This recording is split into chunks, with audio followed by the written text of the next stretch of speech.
Masyarakat diharapkan menggunakan jalur-jalur resmi yang telah disediakan oleh pemerintah bila tidak puas atau tidak terima dengan hasil pemungutan suara pemilu 2024. Harapannya semua dilakukan menggunakan proses hukum yang benar.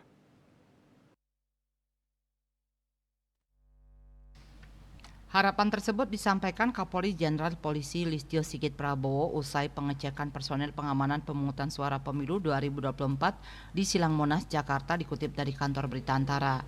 Jenderal Polisi Bintang 4 itu menjelaskan Bawaslu, KPU, dan MK adalah lembaga atau institusi yang didirikan pemerintah menyelenggarakan pemilu, termasuk bila ada protes terkait hasil pemungutan suara yang tidak sesuai harapan masyarakat atau kelompok tertentu. Mantan Kabar Eskrim Polri itu mengatakan pihaknya bersama TNI dan pemangku kepentingan terkait lainnya sudah mengantisipasi potensi yang mungkin terjadi usai pengumuman hasil pemungutan suara.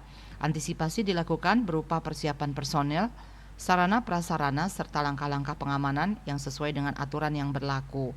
Sigit siap mengamankan apabila masyarakat yang tidak puas dengan hasil pemilu lalu menempuh jalur untuk turun ke jalan.